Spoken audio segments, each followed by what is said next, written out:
여기서 긴축이 일어나서 깨지더라도 옛날처럼 박살나지 않아요. 결국 6월 저점을 깰 거냐로 봐야 하는데 실제로는 그렇지 않을 가능성은 상당히 높습니다. 왜냐하면 첫 번째는 천하의 볼커조차도 금리를 내렸어요. 79년도에.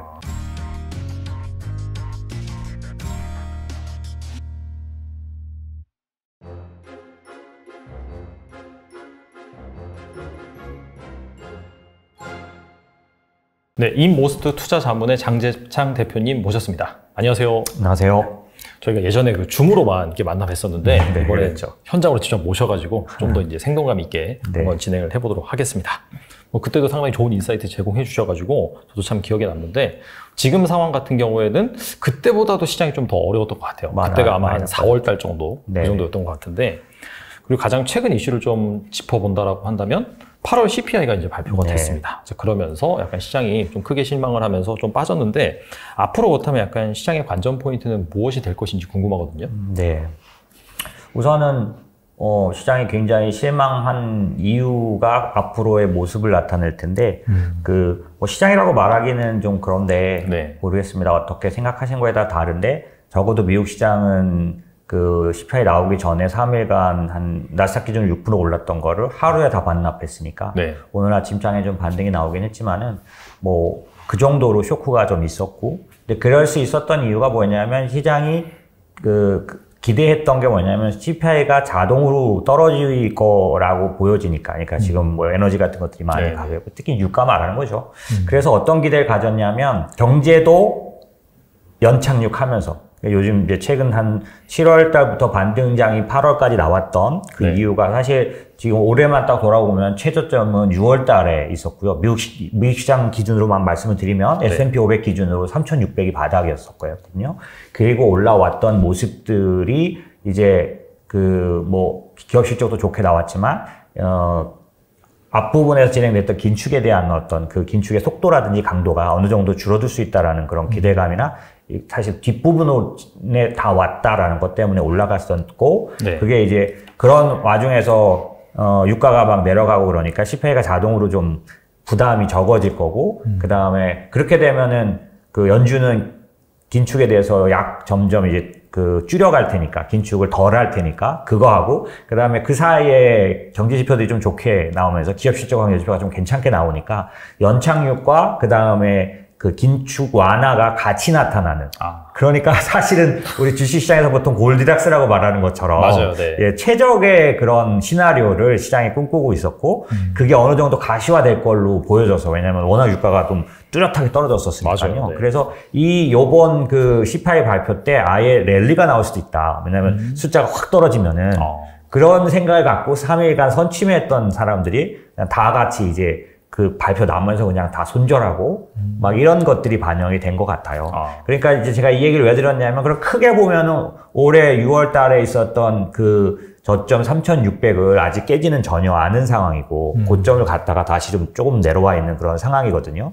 그러면 이제 CPI가 안 좋게 나왔고 그러니까 안 좋다라는 의미도 좀 봐야 하는데 그 내용이 사실 시장에 놀란 이유가 뭐냐면 헤드라인 CPI라 그래서 에너지와 식품이 들어가 있는 CPI는 지난달에 비해서 낮아졌어요. 지난달에 원래 제일 높은 게 9.1이었고 8.5였는데 8.3이 나왔으니까 떨어지기는 했죠. 그런데 문제는 뭐냐면 지금 같은 인플레이션은 어떤 게 제일 중요하냐면 추세가 중요하기 때문에 전월 대비가 매우 중요해요. 근데 그 전월 대비로는 지난달에는 마이너스 0.1이었는데 이번에는 플러스 0.1이니까 2배나 더 상승한 거와 같죠. 전월 대비는요. 그게 좀 이 시장을 완전 뭐 실망시켰고요. 왜냐면 이게 좀 형격할 줄 알았었던 거잖아요. 두 번째는 연준이 중요하게 생각하는 게 에너지와 식품을 빼는 이유는 얘네는 언제나 보통 때도 변동성이 높으니까 얘를 빼고 인플레이션을 판단하는 게 정확하다. 특별한 어떤 우연한 사유를 갖고 인플레이션을 판단해서는 되지 않는 거 아니냐라는 것 때문에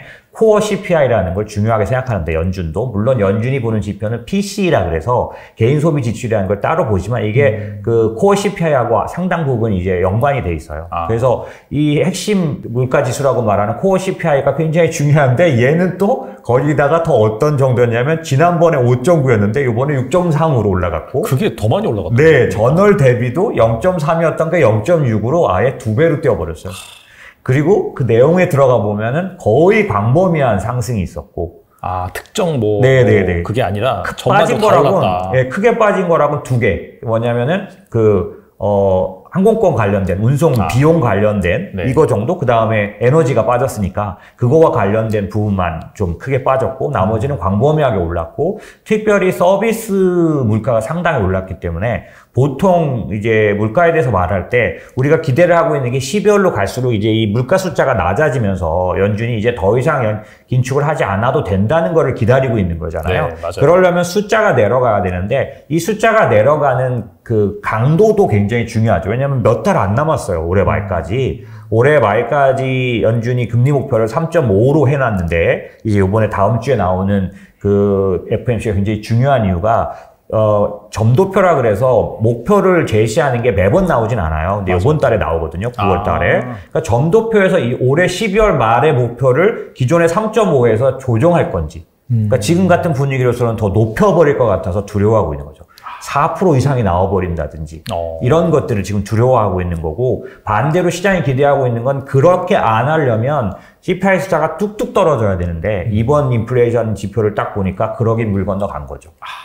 왜냐하면 그 안에 광범위한 상승뿐만 아니라 소위 말하는 스티키 인플레이션이라고 말하는 쉽게 안 떨어지는 인플레이션들이 주로 뭐냐면 주거비하고 그 서비스도 말했지만 인건비에 속하는 그런 그 임금 관련된, 그러니까 서비스는 대부분 다 상품이 아니기 때문에 전부 다 뭔가 사람들이 봉사하는 거에 대한 대가잖아요. 이 서비스 물가라는 게. 그러다 보니까 다 임금과 관련이 있어요. 근데 임금이 쉽게 떨어지지 않을 모습이고, 그 다음에 주거비가 또 이제 주거비라는 게 어떤 거냐면 주택, 뭐 렌트비, 뭐 그 다음에 뭐 자가 임대료를 계산한 거, OER 뭐 이런 것들이 다 계산된 건데, 얘는 무슨 특성이 있냐면 사실상 시장에서 그 주택 가격이라든지 임대료라든지 이런 것들이 다 떨어져도 지금 떨어지는 게 물가에 반영되는 데까지 시차가 큰 종류의 인플레이션이에요.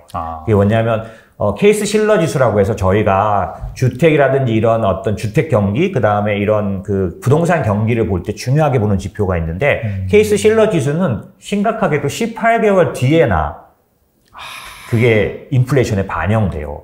그러면 그래서 지금 우리가 보통 이 주택 지표나 이런 부동산 경기 지표에 관련돼서는 진로우라는 게 있고 케이스 실러가 있는데, 얘는 벌써 꺾인 지가 또 꽤 됐어요. 근데도 불구하고 나빠진 거죠. 주택 경기라든지 이런 그 렌트비 같은 것도 다 안 좋은 게 됐는데도 물가에는 그 시차 때문에 올해 안에 떨어진 걸로 안 나올 가능성이 높아요.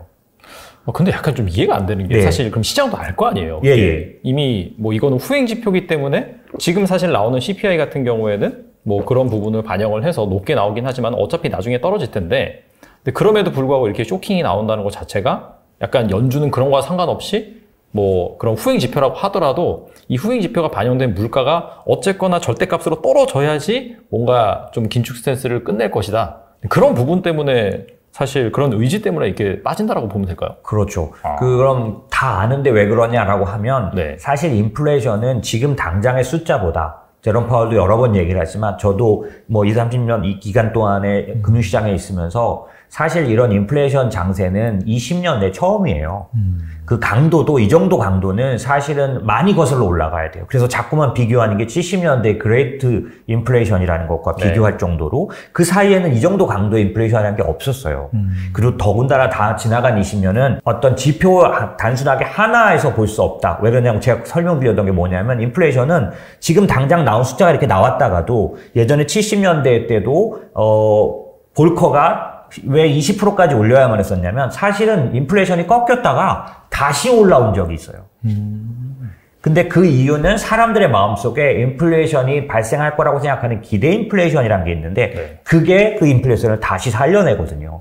연준의 제롬 파월도 뭘 중요하게 보냐면, 사람들의 마음속에 싹을 잘라버리고 싶은 거죠. 인플레이션은 이제 걱정하지 않아도 된다. 다시 올라올 일이 지금같이 높아질 상황은 절대 오지 않는다라는 마음을 심어줘야 이번에 연준이 이거를 받아들여서 다시 뭐 금리를 멈추고 인상을 멈추고 혹은 내리더라도 뒤탈이 없는데, 마음속에 살아있던 불씨가 시간이 지나서 다시 살아날 경우 제롬 파월이나 연준은 어떤 상황이 되냐면, 인플레이션을 조절하지 못한 의장. 이 미국 역사상으로는 제일 그런 걸로 유명한 사람이 아서 번지라는 사람인데, 볼커 바로 앞에 있던 사람이에요. 야서 번지란 사람은 사실은 그 당시 닉슨 대통령의 재선을 돕기 위한 정치적 목적이 상당히 있었기 때문에 금리를 강하게 올리지 못했어요. 거꾸로 돈을 풀어야만 재선이 되니까 그렇죠. 돈을 풀 만한 빌미를 찾아내려고 많이 하다 보니까 어떤 상황까지 갔냐면 인플레이션은 에너지와 식품을 빼고 봐야 한다라는 코어 인플레이션이란 개념을 이 사람이 처음으로 가지고 와서 걔를 빼고 나면 인플레이션이 낮지 않냐. 그러니까 돈을 풀어도 된다. 이런 논리를 펴서 돈을 양적 완화를 엄청 했던 사람이에요. 그런데 그 사람이 그렇게 해서 어떤 상황에 왔냐면 결국에는 또다시 인플레이션이 치밀어 오르면서 경제를 거의 뭐 40년간 어렵게 만들었으니까요. 올랐다 내렸다를 하긴 했지만은 결국 그걸 잡은 건 볼커라는 사람이 20%까지나 금리를 올려야 했다라는 것들이 사실 미국의 많은 사람들에겐 그레이트 인플레이션이 지금 현역에 있는 사람들은 다 겪었던 사람들이에요. 그러니까 자기가 그거에 담당자가 아니었던 거고 그 얘기도 알고 그런 미국의 기업들을 갖고 있는 사람들이니까 제롬 파월은 그런 의장이 되고 싶지는 않은 거죠. 그러니까 어찌됐든 좀 과다하더라도 꺾어버리고 싶은 마음이 굉장히 높다는 거. 이걸 우리가 감안해야 돼요. 과다하게 진압할 거다. 네. 근데 그러면은 사실 걱정되는 게 뭐 사실 금리를 뭐 물가가 높은 상황이면은 올리는 게 맞긴 맞는데 중요한 건 그렇게 이제 물가를 때려잡기 위해서 강력하게 올리고 그런 부분을 상당 기간 유지를 한다라고 한다면 문제가 되는 게 이제 리세션이잖아요. 그렇죠. 결국에는 이제 경기가 침체가 되고 그렇죠. 그렇다면은 시장이 망가지지 않을까? 그런 부분이 우려인 것 같은데 이 부분에 대해서 어떻게 생각하세요? 제가 이 얘기를 드리는 이유는 뭐냐면 리세션 관련해서도 대부분의 사람들은 지금의 인플레이션은 70년대 인플레이션과 다르기 때문에 당신이 볼커가 말했던 그런 걸 할 필요는 없다라고 생각해요. 왜냐하면 인플레이션의 이유가 달라요. 70년대 인플레이션은 왜 그레이트 인플레이션이고 스태그플레이션이라는 단어도 딱 그때 한 번 적용됐고 한 번도 그 뒤에는 그런 모습이 나타나지 않았어요. 70년대에 스태그플레이션이라는 말이 생겨났어요. 이제 왜 그랬냐면 그때는 가장 큰 게 오일 쇼크. 에너지가 전세에 끼치는 영향이 지금보다 훨씬 더 높을 때 미국으로 말하면 미국은 지금 에너지 독립국이에요. 네. 근데 미국은 그 당시에 아니었거든요. 에너지가 전체 물가에서 15% 이상을 차지하던 때예요. 전체 사실 물가 포함해서 GDP의 영향력이 그럴 때인데 그때 오일 쇼크가 났으니까 어떻게 오일 쇼크가 났냐면 유가가 4배 올랐어요. 2년 만에. 그러니까 이 정도 강도가 됐으니 스태그플레이션이랄까 그레이트 인플레이션이 있었다. 두 번째 공교롭게 닉슨이 좀 전에 말씀드린 닉슨이 금과 달러를 연동하는 그 금태환을 포기하고 맞아요. 어느 날 갑자기 이제 우리는 금과 달러를 연동시키지 않겠다. 브레튼 우드 조약에 대해서 이제는 깨버린다라는 선언을 하면서 달러가 전 세계적으로 기축통화로서 인정받지 못하고 의심을 받는 국면이 되다 보니 철저한 달러 약세 국면에 들어갔어요. 그러니까 그때와 지금의 인플레이션의 차이는 좀 전에 말씀드린 것처럼 에너지가 끼치는 영향력, GDP라든지 그다음에 물가에 끼치는 영향력이 특히 미국만 보면은 그 반의 반까지 떨어져 있는 상황. 에너지 독립국이니까. 두 번째, 아까 말씀드린 대로 달러 강세 국면이라는 게 중요해요. 이 인플레이션은 끝까지 가지 않아요.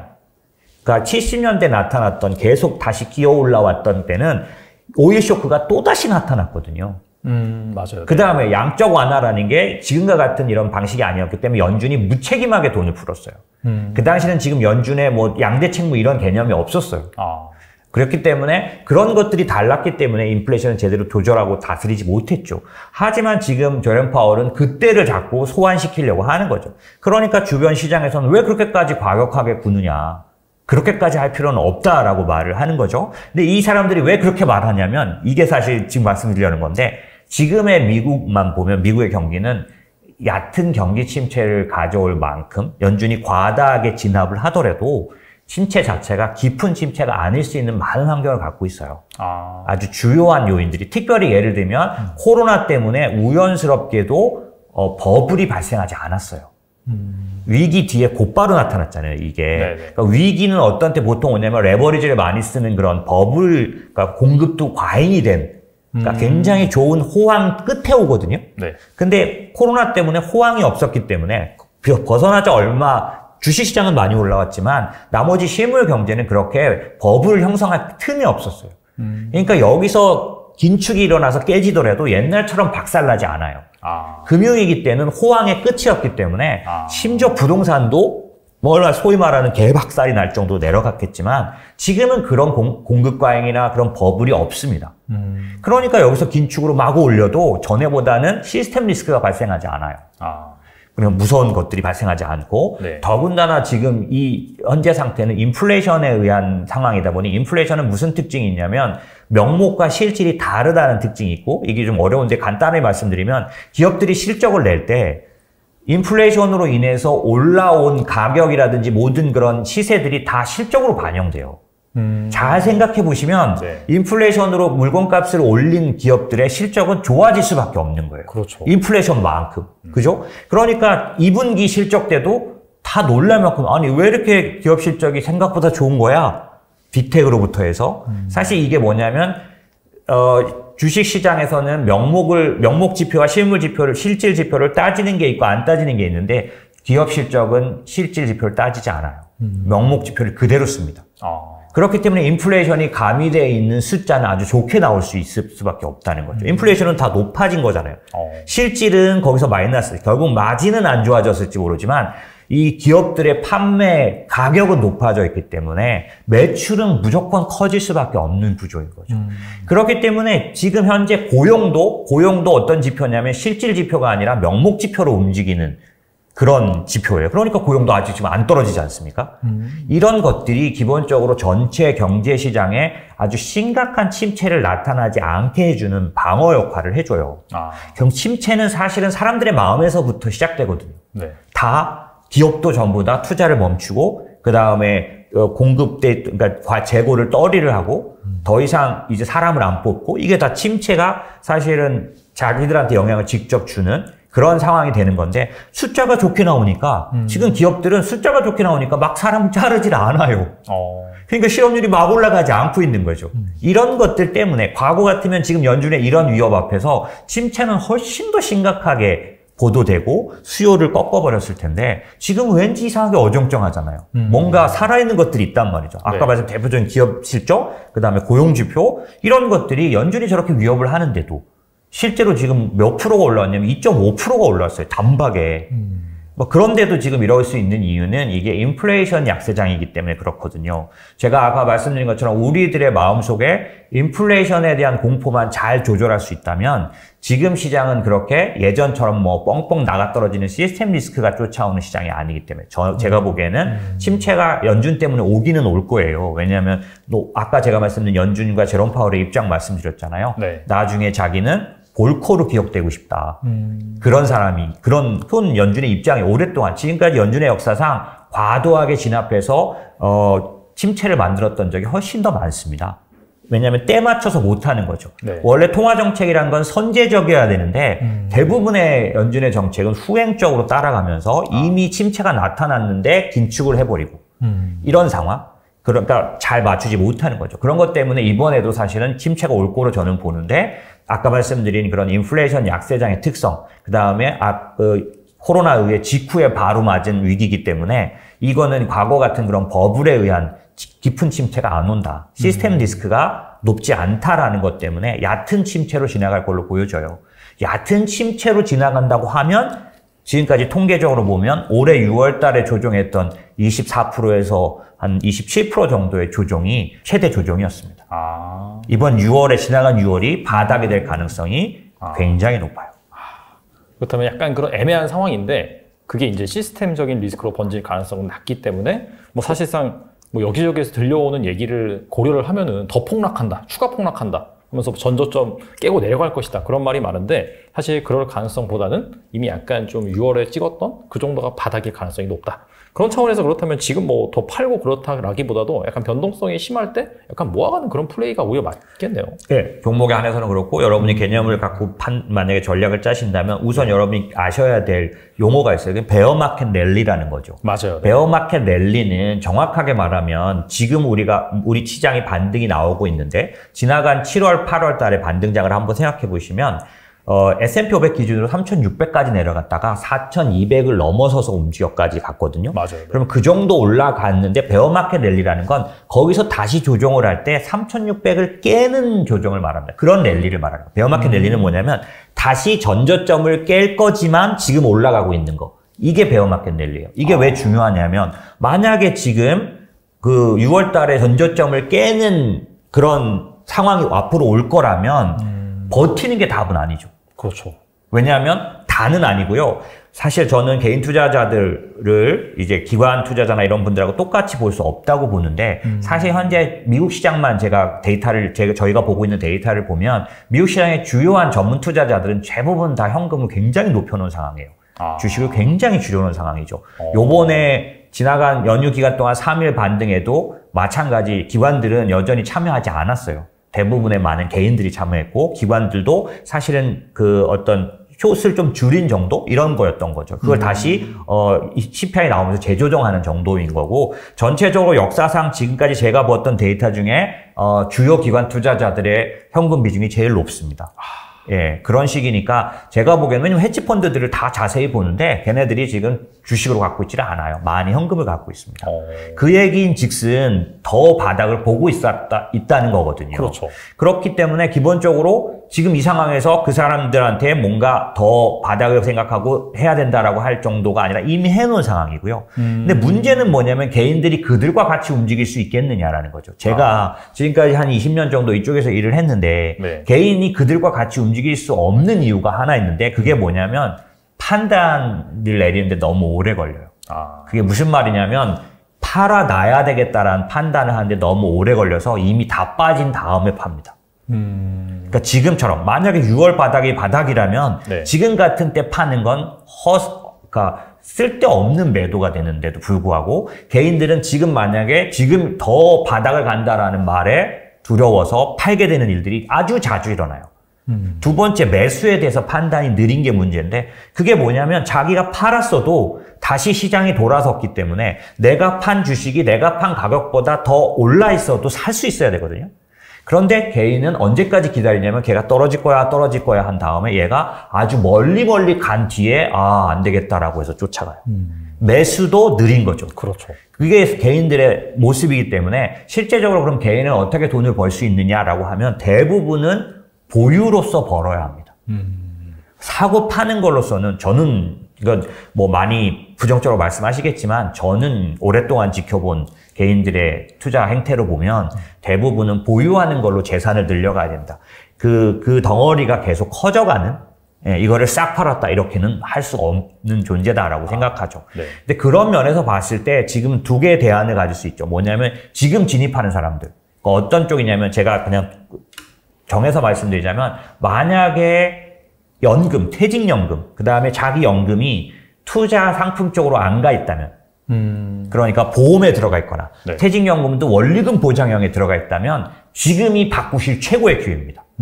어떻게 됐든 지금이 최고의 바닥은 아니지만 바닥 쪽에 가까운 건 분명히 맞아요. 왜냐하면 지금의 상황은 연준이 4%까지 금리를 올린다고 저렇게 지르고 있는 상황이고 올해 들어서 미국장 기준으로 우리나라도 마찬가지겠지만 시작해가지고 지금까지 9월이 올 때까지 내리기만 사실 심각하게 내려온 맞아요. 예, 이런 장이고 우리로 보면 작년 7월부터 빠진 장이기 때문에 이런 장은 그렇게 자주 오지 않습니다. 전체적으로 PER로 보면 한국은 10배를 갖고 얘기를 하고 있는데 뭐 하여튼 요런 정도에서 지금까지 역사적으로도 높은 그 밸류에이션 전혀 아니고 미국이 조금 높은 밸류에이션이긴 한데 실제로는 성장이나 이런 걸 보면은 미국도 상당 부분 조정을 했다고 보여지고요. 여러 가지 면에서 봤을 때 내 연금이 이 주식시장에 들어오는 투자 상품으로 바꾸는 최적의 타임이다. 그것도 한 번에 사지 않을 수 있기 때문에 지금부터 아까 그러면 이번 달에 더 바닥이 나오는 거야? 다음 달에 더 나오는 거야? 이런 얘기를 한다는 얘기는 바닥 쪽이라는 얘기잖아요. 그렇다고 하면 이번 달 사고 다음 달도 사고 다음 달도 사면 되는 거죠. 올해 12월까지 사면 되는 거죠.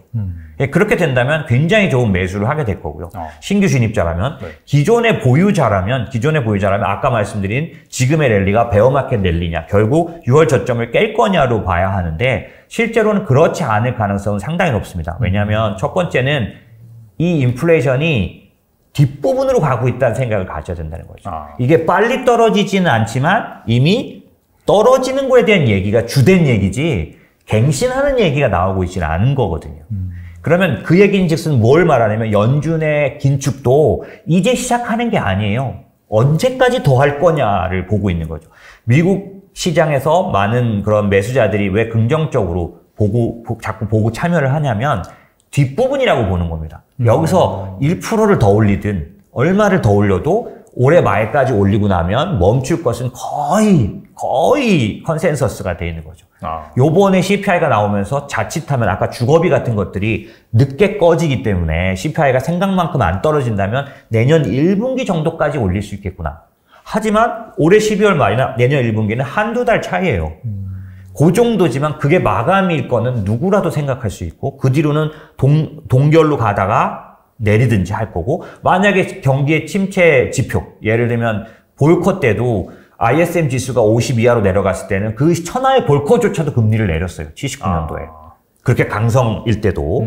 그러니까 제롬 파월은 못 견딜 겁니다. 그런 측면에서는 만약에 내년 1, 2월이라도 침체 지표가 강하게 나타나서 ISM 지수가 50 이하로 막 내려가 버리게 되면 올리던 거 멈추고 내릴 수밖에 없을 거라는 거죠. 이게 미국 시장의 긍정론자들의 컨센서스예요. 근데 여기에는 상당히 일리가 있죠. 왜냐면은 지금 중국의 침체, 그 다음에 유럽의 침체, 그 다음에 유가나 이런 것들이 움직이는 모습들, 그러니까 원자재 자체가 자발적으로 하락했기 때문에, 수요 때문에, 이런 것들로 보면 더 높아지고 점점 더 우리를 괴롭힐 인플레이션이 되긴 어렵고, 제가 아까 말씀드린 70년대 인플레이션처럼 귀신처럼 끌고 들어올 그런 인플레이션이 아니에요. 그렇기 때문에 이걸 전체적으로 보면 사실 연준은 올해 말 내지는 내년 1, 2월 정도의 금리 인상을 멈춘다고 보면 시장은 어떻습니까? 항상 6개월 먼저 가죠. 이 금리를 이미 반영해 놔서 지난번 6월 달 둘째 주의 저점이 4.5까지 반영한 가격이에요. 주가가 금리 상승 4.5. 왜냐면 그때 당시 막 4.5% 얘기가 막 무성하게 나오던 때거든요. 그렇기 때문에 금리 저점은 이제 앞으로 요번에 FOMC를 보든 뭘 보든지 간에 우리의 관전 포인트는 미국 10년물 금리가 더 갱신하고 올라가느냐가 굉장히 중요한데 10년물 금리는 사람들의 전체적인 이 경제에 대한 생각을 나타냅니다. 그러니까 더 이상 연준이 강하게 더 목표 금리를 올리지 않을 거라는 거를 어느 정도 반영하기 때문에 지난번 고점이 얼마냐면 3.5예요. 그러니까 3.5를 넘어서 막 3.7, 3.8을 간다든지 이러면 다시 손을 모으고 다시 살 준비를 해야 돼요. 파는 행동을 어느 정도 해야 되는 거죠. 왜냐면 6월 저점보다 더 내려간다고 봐야 해요.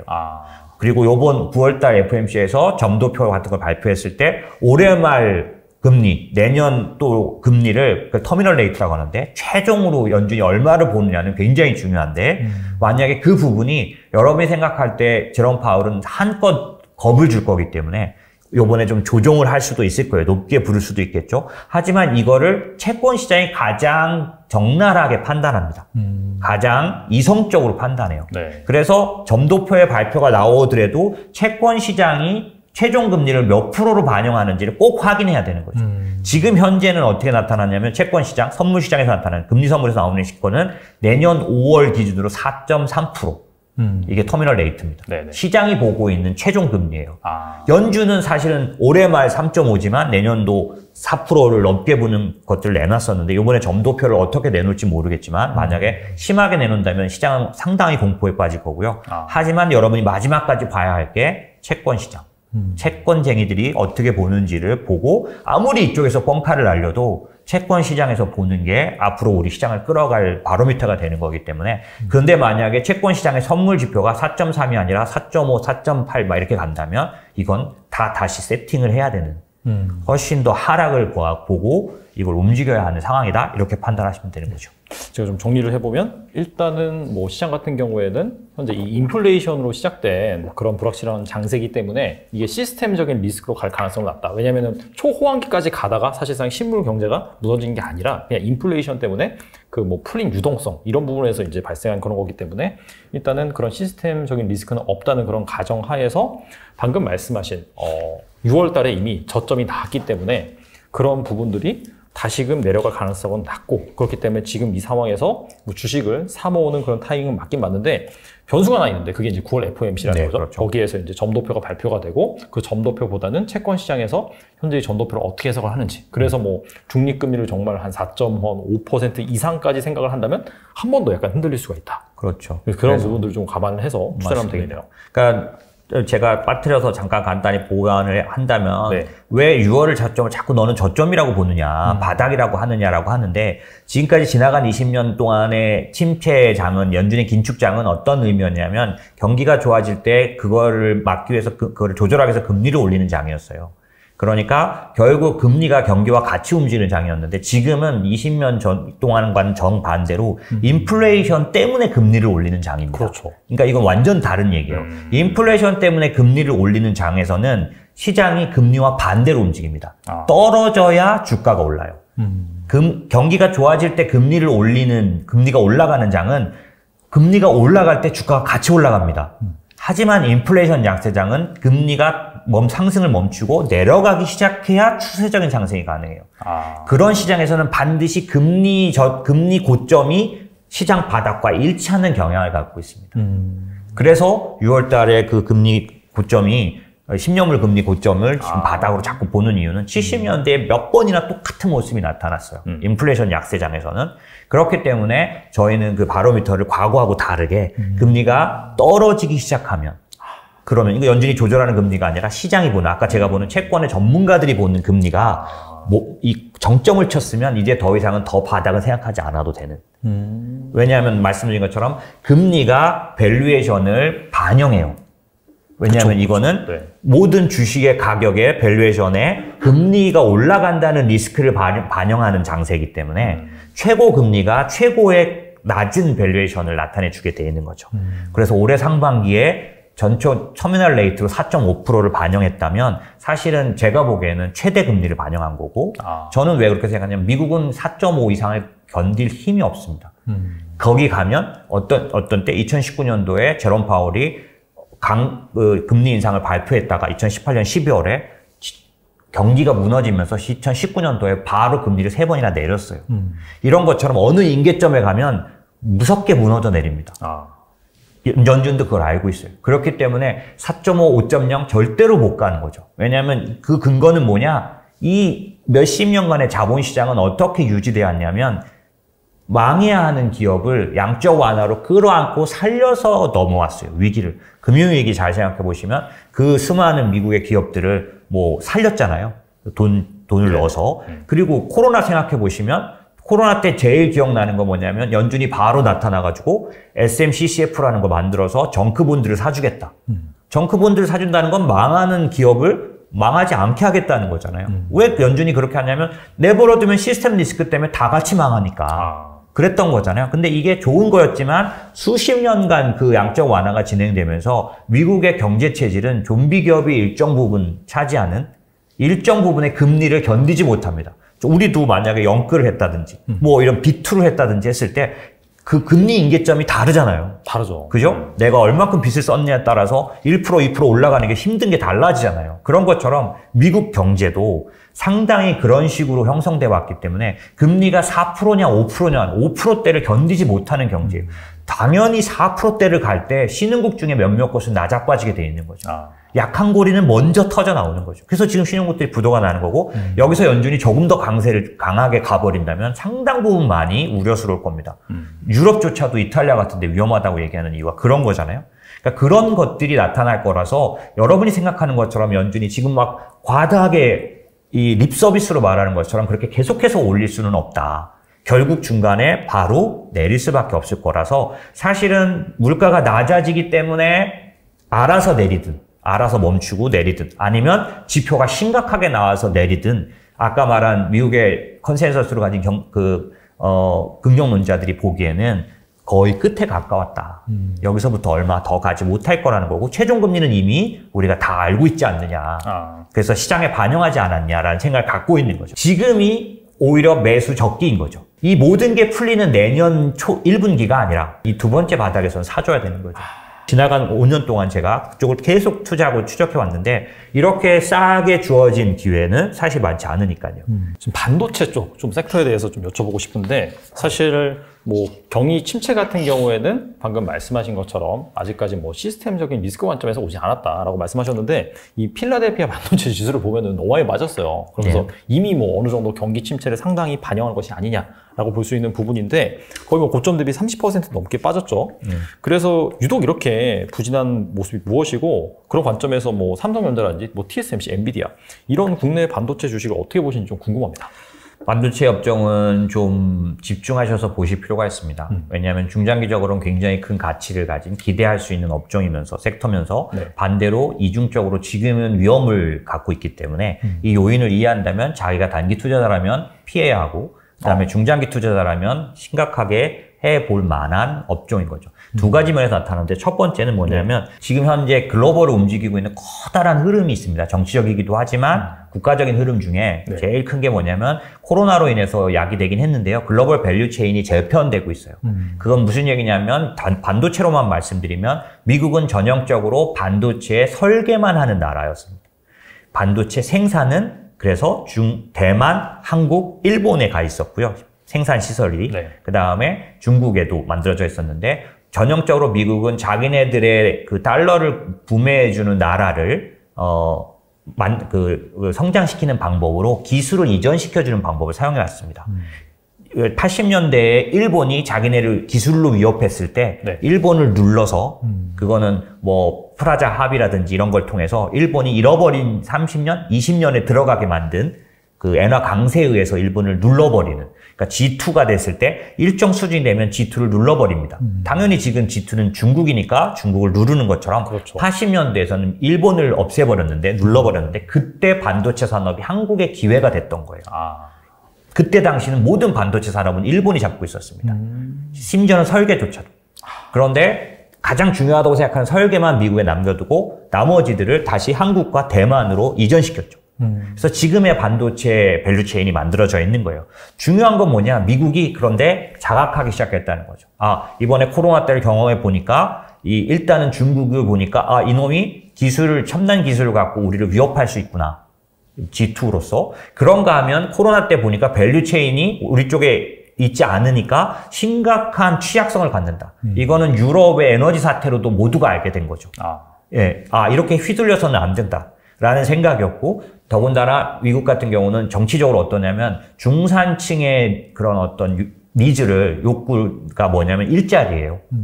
그래서 트럼프 같은 사람은 이민자를 안 받는 식으로 미국 내 중산층의 일자리를 만들어 주려고 했는데, 그런 것처럼 기본적으로 그 미국 내에다가 제조업을 다시 부흥시키려는 리쇼어링이 지금 그 바이든과 민주당과 이 미국의 지금 전체적인 흐름인 거죠. 이 흐름이 같이 나타나는 게 블록화, 탈세계화, 그 다음에 말씀드린 것처럼 그 밸류체인의 재편. 근데 이 모든 것들의 중심에 반도체가 있는 거예요. 왜냐하면 앞으로의 전쟁은 당연히 반도체가 가장 필수적인 그런 어떤 기술이나 그런 어떤 존재들의 전쟁이기 때문에 미국도 자기가 자기 내에 반도체 핵심 기술을 갖고 있고자 원하는 거고, 이건 중국도 마찬가지고 이건 유럽도 마찬가지입니다. 그렇기 때문에 이런 현상 속에서 최근에 바이든이 내놓은 칩스 앤 사이언스 액트라는 그 칩스 액트 같은 경우에도 미국 내 생산과 미국 내 기술 뭐 이런 것뿐만 아니라 며칠 전에 내놓은 엔비디아하고 AMD한테 경고장을 날렸죠. 이거 뭐냐면은 중국의 인공지능 반도체 수출 금지. 그래서 엔비디아가 40% 매출인데 그게 이미 예약된 것만. 그게 그냥 없어지게 생겼으니까 주가가 그렇게 폭락을 또 했었잖아요. 내려온 상황에서도. 이유인즉슨 인공지능 반도체를 중국이 손대지 못하게 하겠다는 거죠. 이것도 전부 다 어떤 거냐면 중국에게는 큰 타격이 될 수 있어요. 물론 그대로 받아들이지 않겠지만 최근에 중국이 내놓은 정책이 뭐냐면 데이터 센터를 엄청나게 늘려서 자기네들이 그런 기술 강국으로서 그걸 하겠다는 거잖아요. 그럼 데이터 센터는 뭐냐면 서버 관련돼서 반도체 관련해서도 인공지능 반도체고, 그 다음에 디램도 서버 디램이어야 되고, 그러니까 우리나라가 이번에 거에 껴가지고 한국에 대해서 외국인이 매도하는 이유가 상당 부분 됐을 거예요. 물론 계속 그렇게 매도하지는 않을 거지만, 어쨌든 지금 그런 상황이 되다 보니 우리가 생각해야 될 게 뭐냐면, 반도체는 결국 어떠냐면 이중 수요를 앞으로 1, 2년 내에 갖게 됩니다. 무슨 얘기냐? 미국에도 일정 부분이 거기서 생산되고 거기서 필요한 게 되지만, 예를 들면 반도체 부품주를 한번 생각해 보자고요. 반도체 부품 회사는 미국에도 있어야 되고 중국에도 있어야 되는. 그렇게 될 수는 없겠지만 유럽에도 있어야 돼요. 왜냐하면 자국 내 밸류체인을 다 완성하려면 부품은 어떻게 하겠습니까? 결국 그 안에도 또 회사들이 들어가야 되잖아요. 지금은 눈에 보이지 않고 지금은 삼성전자, TSMC 뭐 이런 데만 불러들이는 것 같지만은 미국 내 그 부품 회사만으로는 안 되겠죠. 그러면 수직 계열화라든지 여러 가지 면에서 봤을 때 반도체 그 부품주들에게는 상당한 기회가 발생할 거예요. 다만 칩세트의 내용에 보면 원산지라든지 이런 걸 다 따지기 때문에 당연히 중국산이라든지 우려할 국가에서 나온 걸 받을 수 없으니까 당연히 우리가 한국에서 생산된 걸 갖고 가거나 그대로 가서 하지는 못해서 약간 재편을 해야 되겠지만 어찌됐든 어떤 면에서는 기회가 오는 거죠. 그게 어떤 면으로 나타나냐면 글로벌로 보면 이중 수요예요. 사실 재고가 굉장히 과다하게 쌓일 수 있는 상황이 되는 거예요. 근데 그 쌓이기 전까지는 어쨌든 뭐냐면 투자로 나타나거든요. 투자할 때 주가가 오르잖아요. 기업들이 그렇죠, 성장하고. 맞아. 그러니까 지금 이 블록화라든지 이런 그 밸류체인 전쟁은 기본적으로 앞으로 2, 3년 내에 상당한 반도체 전쟁이면서 반도체 기업들의 성장 기회가 되겠죠. 그러니까 반도체는 사실은 굉장한 기회를 갖고 있는 게 맞아요. 하지만 단기적으로는 어떠냐? 그러니까 이 기회라는 건 사실 전기차에도 반도체가 많이 들어가고 여러 가지 있지만 단기적인 어려움은 조금 전에 말씀드린 것처럼 미국이 자국 내에다가만 하려고 하니까 중국과 사이에서 단적으로 엔비디아에게 했던 경고를 삼성전자에게도 적용하려고 할 거라는 거죠. 아까 제가 말씀드린 한국은 이 삼성전자는 서버 디램의 40%가 중국이에요. 중국의 데이터 센터로 들어가게 돼 있단 말이죠. 낸도 마찬가지죠. 그러니까 여러 가지 면에서 한국은 만약에 이 중국 이게 취소가 된다면 인공지능 반도체를 미국에서 제어해서 중국이 스스로 하거나 엔비디아나 이런 쪽으로 받지 못하게 된다면 한국도 수출을 하지 말라고 할 거라는 거죠. 그죠? 그런가 하면 중국이 만들려고 했던 데이터 센터를 지금으로 봐서는 취소할 수밖에 없는데 취소하진 않겠죠. 다른 방법을 찾겠죠. 자국 내도 SMIC도 있고 다 있으니까. 하지만 질은 좀 떨어질 거예요. 그렇죠? 엔비디아가 아니니까. 하지만 어떻게든 할 거예요. 왜냐하면 패권 전쟁이니까. 그랬을 때 한국이 거기에 다시 할 수는 있겠지만 당장은 보면 외국인 입장에서 미국인 투자자 입장에서는 삼성전자는 그 부분도 좀 불리해진 거죠. 지금 현재 중국이 계획했던 4개의 커다란 데이터 센터의 그 설립 자체가 흔들리고 있지 않습니까? 거기에 40%를 수출하는 한국의 어떤 그런 면에서 보면 흔들릴 수밖에 없으니 외국인이 삼성전자를 단순하게 배수할 수는 없는 거죠. 지금은 거의 매도라고 봐야겠죠. 그래서 이런 것들이 단기적으로는 악재라는 거죠. 삼성전자를 보고 있는 사람에게 있어서는 단기적으로는 이거 당장 지금 막 사들일 때가 아닌데? 라고 생각할 수 있는 거죠. 그런가 하면 두 번째는 뭐가 있냐면 이 반도체 자체의 어떤 사이클의 문제가 있는 거죠. 지금 그것도 두 가지의 이중적인 걸 갖고 있는데 어떤 거냐면 첫 번째는 지금 코로나 때문에 반도체조차도 재고가 많이 쌓인 상황인 거죠. 그래서 전자기기를 많이 소비했었지만 이제는 멈춘 상황이 되다 보니 전체적으로 전방 업체들이라든지 그 세트 업체들이 쌓인 재고를 해결하기 전까지는 기본적으로는 이 생산하는 삼성전자가 좋을 수 있는 상황은 아닌 거죠. 네. 당연히 그렇지만 그런 상황은 됐지만 2016년도와 2019년도에 똑같이 재고 조정 기간이 있었는데 그때 나타난 현상으로 보면 지금이 오히려 매수 적기인 거죠. 이게 뭐냐면 2016년, 2019년도 반도체 재고가 이제 조정되느냐고 판매가가 떨어졌던 똑같은 시기에 어떤 현상들이 있었냐면 지금처럼 이런 상황에서 재고가 다 해결되기 전까지는 세준이 안 들어오잖아요. 그러면 당연히 판매가도 지금 계속 떨어지고 있는데 떨어질 수밖에 없잖아요. 그런데 이런 상황에서 잘 그 두 번의 경우를 살펴봤더니 이 모든 게 풀리는 내년 초 1분기가 아니라 지금 이제 전 세계적으로 모든 하우스들이 지금 평가를 해보니까 네. 반도체가 사실 재고가 그렇게 많지는 않아요. 왜냐하면 삼성전자 같은 하이닉스 같은 데들은 만약에 그 메모리 같은 경우는 굉장히 관리를 잘하기 때문에 타이트로 그렇죠. 하기 때문에 재고가 엄청 쌓인 상황은 아닌 걸로 분명히 나오고 있습니다. 네네. 그래서 그런 면에서는 내년 1분기 정도가 새로운 가격 형성이 일어날 수 있는 그런 때로 보고 사실 주가 매수는 그 1분기에 만약에 시장이 정상화될 거라면 4분기에 사는 게 맞다. 보통 그렇게 보거든요. 근데 16년도와 19년도에 사례를 봤더니 삼성전자나 하이닉스는 이미 그런 반도체의 겨울이 예고가 되기 때문에 언제가 진짜 바닥이었냐면 쌍바닥이 꼭 나오더라는 거죠. 처음에 엄청나게 떨어진 다음에 그 다음에 다시 올라갔다가 다시 한번 바닥이 나오고 여기가 진짜 바닥이었다. 그런데 지금 삼성전자 잘 보시면 쌍바닥이 나오고 있죠. 맞아요. 예. 그래서 사실은 전체적으로 아까 이중적이라고 한 얘기는 삼성전자의 지금 불리한 상황, 반도체 자체 업종의 현재 상태는 안 좋습니다. 재고가 쌓여 있고 수요는 줄어들 거고 여러 가지 면에서 안 좋지만 주식은 항상 그 말이 나왔을 때 이미 빠져 있는 상황이에요. 맞아요. 예, 그래서 반도체 겨울은 이미 반영되기 시작한 지가 한참 됐고, 최근에 그런 어떤 수요나 이런 부족의 수요 감소하는 거에 대한 부분이 뒤늦게 나온 것 같지만 그게 쌍바닥으로 나온 거고요. 아까 제가 말씀드렸던 어떤 그 서버 디램이나 이런 문제들도 반영이 돼서 이번에 또 바닥이 한번 나온 것 같아요. 그러면 16년도와 19년도에 보면 이 두 번째 바닥에서는 사줘야 되는 거죠. 그래서 그런 면에서 삼성전자를 매수 추천이 많이 나오는 이유가 그렇다. 하지만 이거는 적어도 2분기 이상을 보는 매수인 거죠. 왜냐하면 실물 시장이 돌아가는 거는 적어도 4분기 끝에 가야 내년 초가 돼야 풀릴 테니까요. 네네. 그런 면에서는 외국인들은 그럼 언제 따라 들고 가냐? 지금까지 사례를 보면 외국인은 먼저 사지 않아요. 우리처럼 이렇게 쌍바닥이니까 사줘야 된다 이런 매수를 외국인은 하지 않습니다. 왜냐하면 외국인은 한국은 삼성전자를 사고 싶어도 환율이 개입돼요. 외국인은 원화를 사고 싶을 때 삼성전자를 산다고 말해도 과언이 아닐 만큼 삼성전자 자체만 보지 않습니다. 그래서 원화가 돌아서야 외국인이 들어오기 시작하겠죠.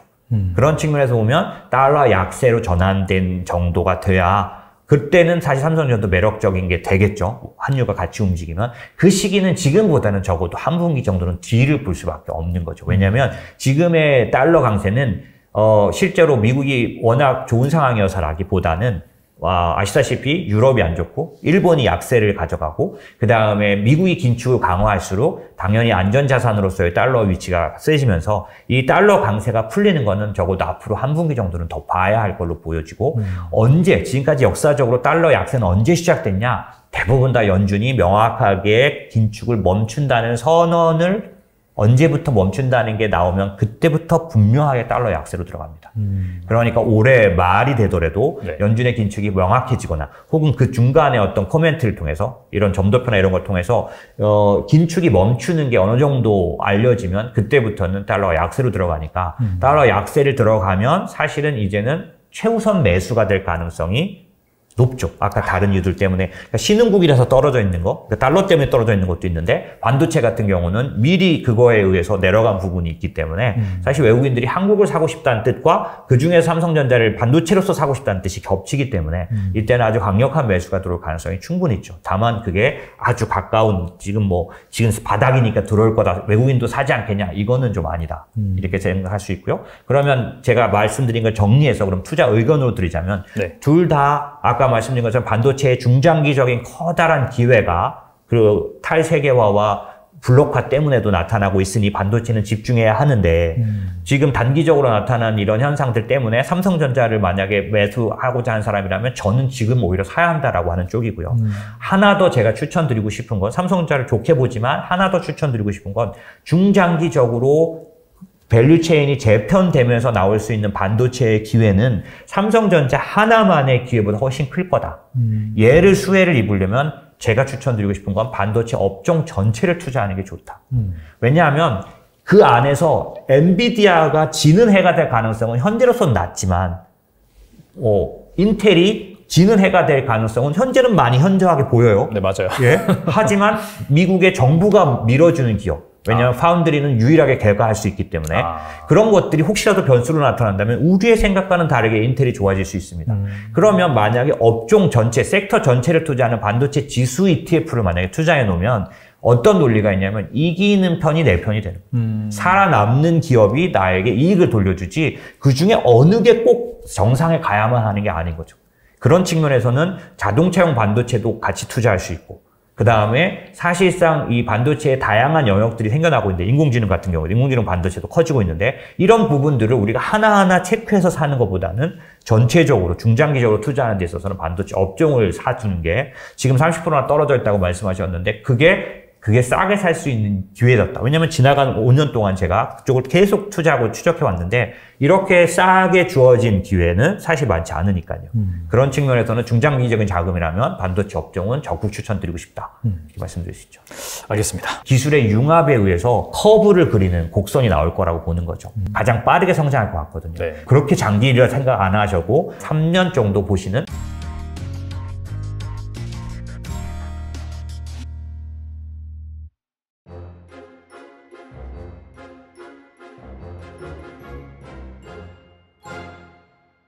그리고 최근에 그 대표님이 촬영하신 영상 중에서 테슬라는 왜 로봇을 만들까? 그런 영상이 있더라고요. 제가 이제 쓱 봤는데 결과적으로 뭐 2차 전지나 뭐 전기차, 최근에 상당히 핫한 그런 섹터긴 한데 그 다음으로는 로봇을 주목해야 된다. 그렇게 말씀하셨어요.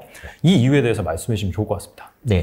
뭐 약간 겹치는 얘기들이 있는데 지금 전 세계 글로벌의 변화 중에서 탈세계화라든지 그 다음에 밸류체인의 변화, 특별히 저희가 미국을 중심으로 봐야 할 이유가 있는데 이 미국이 자기가 과거하고는 다르게 제조 강국으로 가고자 하거든요. 근데 이건 네. 유럽도 마찬가지예요. 그렇기 때문에 그 안에다가 그 제조업을 더 보완하려는, 유럽 같은 경우는 독일이라는 제조업 강국이 있음에도 불구하고 전체는 아니거든요. 그렇기 때문에 유럽에 더 많은 제조업을 갖고자 해요. 왜냐하면 사실 지금 유럽의 수출은 중국에서 거의 담당하잖아요. 네. 그러니까 이게 밸류체인이 변경되려면 유럽 내에도 제조업 시설이 생겨야 되는 거죠. 미국은 더군다나 그렇고요. 그러다 보니까 미국이 제조업 강국으로 가려고 하면 부닥치는 첫 번째 문제가 뭐냐면 인건비입니다. 고용의 문제인 거죠. 사실 이게 어느 정도냐면 삼성전자가 조사해서 발표한 걸로는 40%의 가격이 올라간다는 거예요. 미국에서 제조해서 판매하려면. 진짜 비싸. 반도체에 있어서. 네. 그래서 그러니까 칩스 액트가 나올 때까지 그 삼성전자가 움직이지 않았던 이유는 보조금과 세금의 혜택을 갖고 들어가지 않고는 경쟁이 안 되기 때문에. 그래서 그거가 나온 다음에 이제 그 투자 계획도 발표하고 할 수밖에 없었던 거죠. 그럼 40%를 아낄 수 있는 방법 중에, 그 인건비를 아낄 수 있는 방법 중에 가장 현저하게 채택할 수 있는 것이 로봇이라는 거죠. 그래서 그런 면에서는 몇 년간 지금까지 로봇의 자동화 로봇, 그러니까 협동 로봇이라 그래서 그 팔만 사용되는 그런 제조업에 사용되는 로봇은 계속 끊임없이 발전을 해왔어요. 그러나 지금 이 시점에서 왜 테슬라가 로봇 얘기를 했느냐는 매우 중요한데, 이건 왜 그러냐면 지금까지 로봇이 몇 년간 발전돼 왔고 사실은 스마트 팩토리라든지 그 다음에 자동화 관련돼서는 몇몇 기업들이 두각을 나타내고 성장해 왔습니다. 하지만 한계가 있었던 거죠. 그건 어떻게 할 수 있냐면 최근에 현대차가 보스턴 다이나믹스라는 로봇 기업을 인수는 벌써 했는데 보스턴 다이나믹스 AI 연구소에다가 5천억을 투자했어요. 예, 몇 개 이제 뭐 비싸고 이 모든 정해선 뭐 이런 거 다 합쳐가지고 5천억을 투자했는데 그 이유가 뭐냐면 제가 지금 테슬라를 말하는 거와 같은 이유인데, 지금까지 로봇은 보스턴 다이나믹스라는 기업만 보자면 사족 로봇으로서는 최강이에요. 사족이라는 건 이제 발휘되게 움직이죠. 네. 이건 왜 필요했냐면 만약에 그 배달을 시키려면 계단을 올라갈 수 있어야 하기 때문이에요. 예. 근데 이게 로봇에게는, 사람에게는 너무 쉬운 게 로봇에게는 제일 어려운 겁니다. 이거 하는 거. 그 다음에 감압기 기술이라고 하는데 로봇의 이 강도를 조절하는 거. 그러니까 계란을 들고도 깨트리지 않는 로봇팔 같은 거 보셨을 거예요. 이게 이 감압 기능이라는, 이 감압기 기능이 매우 중요합니다. 하모닉 드라이브라는 이런 유명한 회사들이 수십 년간 연구해서 그걸 조절할 수 있게 된 거거든요. 그런 기술들에 있어서는 이미 우리가 충분히 써먹을 만한 수준의 보스턴 다이나믹스, 그런 면에서는 최강이에요. 돼 있는데 지금까지 왜 보편화되고 더 많이 확장되지 못했냐면 로봇의 뇌에 해당되는 부분이 없었기 때문이에요. 인공지능이 있었는데 인공지능이 아직 로봇과 접합되지 않았죠. 그런데 왜 테슬라냐? 테슬라가 그 로봇에 뇌를 줄 수 있기 때문이에요. 어디서 가져오냐? 자율주행차에서. 자율주행차는 잘 생각해 보시면, 간단히 보자면 자율주행차에서 자율주행 단계 3단계 뭐 4단계를 가면서 지금 이제 FSD라고 테슬라가 내고 있는 그 시스템을 잘 들여다보면 어떤 거냐면, 계속 카메라 8대가 돌아가면서 데이터를 확보해서 이 데이터를 갖고 인지하고 그거에 대해서 피하거나 대응하는 그런 걸 하려면 테슬라가 생각할 때는 어떤 거였냐면, 이 상황을 많이 파악한 데이터가 있어야 되고 이 데이터를 학습하는 인공지능 컴퓨터가 중요하다. 근데 인공지능 컴퓨터가 돌아가려면 당연히 신경망 같은 것들을 가동될 수 있는 그런 하드웨어 중에서 보자면 CPU로 통해서 시작되는 GPU, 그러니까 GPGPT 뭐 이런 것처럼 하드웨어가 따라와야 되는데 그 하드웨어가 최근에 테슬라 일론 머스크가 투자한 그 오픈 AI라는 그 인공지능 컴퓨터 하는 쪽에서 인공신경망 관련해서 GPT-3라는 정말 말도 안 되는 괴물을 2020년에 내놨고 그거에서 지금 더 발전하고 있는데, 그 연산 학습 능력, 그러니까 결국 인공지능이 제 기능을 하려면 아시다시피 딥러닝을 할 수 있느냐가 중요해요. 왜 그러냐면 데이터가 충분히 준비되어 있는 분야만 딥러닝을 시킬 수 있고요. 왜냐하면 인공지능 컴퓨터가 사람처럼 인식을 하려면 수많은 데이터를 학습해야 되거든요. 상황들을. 그런데 대부분의 분야는 데이터가 없어요. 의료 쪽도 우리나라에 IBM 왓슨이 들어왔지만 왜 활성화되지 못했냐면 지금 다 철수했습니다. 의학 분야에서는 부분에만 지금 인공지능이 사용되고 있어요. 왜 그러냐면 데이터가 없어요. 지금 미국의 많은 의료 회사들, 아마존이 그거에 되게 대표적인데 데이터를 모으고 있습니다. 무섭게. 그러면 이제 인공지능이 거기에 학습이 가능하기 때문에 될 건데 현재는 아직은 안 돼요. 그런 것처럼 기본적으로 인공지능이 사람처럼 인식하기 위해서는 데이터가 먼저 준비되는데 테슬라는 그 짓을 제일 먼저 해온 데죠. 데이터가 더 중요하다고 생각해서 어떻게 했냐면 라이다 안 사용하고 비싸니까 카메라 싼 거 8대로 전 세계에서 얼마나 많은 차들이 돌아다니면서 계속 데이터를 모으고 테슬라에 그게 모이고 있잖아요. 그럼 그 데이터를 딥러닝 시키려면 뭐가 있어야 되냐면 학습하는 컴퓨터의 성능과 기능이 있어야 되는데 그게 아까 제가 말씀드린 GPT-3라든지 이런 신경망, 인공지능 학습 그 프로세서가 나오게 돼서 이게 테슬라에서는 이걸 도조라고 하죠. 학습 시스템이죠. 네. 이게 있기 때문에 계속 데이터가 들어오면서 계속 딥러닝을 통해서 사람처럼 판단하고 대처할 수 있는 상태로 가는 일을 차를 통해서 하고 있었잖아요. 요 똑같은 일이 사실은 전기차와 자율주행차에 들어가는 기술이 로봇 기술에 들어가는 기술하고 똑같습니다. 그래서 여러분이 아셔야 할 게 현대차가 왜 보스턴 다이나믹스를 투자한 다음에 또 인공지능에다 또 투자했냐면 현대차는 가장 빠른 시간 안에 로봇 회사가 될 수 있는 회사예요. 왜? 아까 테슬라처럼 테슬라와 똑같진 않지만 차이는 나지만 그 전기차와 그 다음에 자율주행에 대한 걸 하던 데잖아요. 여러 투자를 해놓은 상황이죠. 물론 차이는 있겠죠. 테슬라 차이는 있는데 만약에 변화하려고 한다면 어떤 다른 업종의 회사보다 빠르게 로봇 회사가 될 수 있는 건 자동차 회사이고 그중에 몇몇 플레이어 정도죠. 현대차가 보스턴 다이나믹스를 인수한 이유이기도 합니다. 왜냐하면 이 두 개의 산업이 합쳐졌을 때 시너지가 엄청나는 거죠. 그렇기 때문에 테슬라의 도조 시스템을 통해서 학습해서 딥러닝을 통해서 인공지능이 기능을 가능하게 하는 그거를 일론 머스크가 로봇에다 얹겠다고 선언한 거예요. 그래서 9월 요번 며칠 더 있으면은 AI 데이를 할 텐데, 그죠? 그렇게 말하고 일론 머스크가 뭐라 그러냐면, 테슬라는 이제 전 세계에서 가장 큰 로봇 회사가 될 거다. 요렇게 말했죠. 그러니까 그게 사실은 뭐 로봇에 대한 그 사람이 원래 어렸을 때부터 꿈이 많았으니까 그렇게 생각하시면 안 되고, 그 사람이 꿈꾸고 있는 스페이스X, 우주, 여기도 무조건 로봇이 필요하죠. 그렇죠. 여기 우주 항공 관련된 기술에도 로봇 기술이 그대로 다 사용됩니다. 아까 제가 말씀드린 가마기라든지 뭐 이런 거 다 사용되는 거죠. 전부 다 이 밸류체인을 수직 계열화하고 있어요.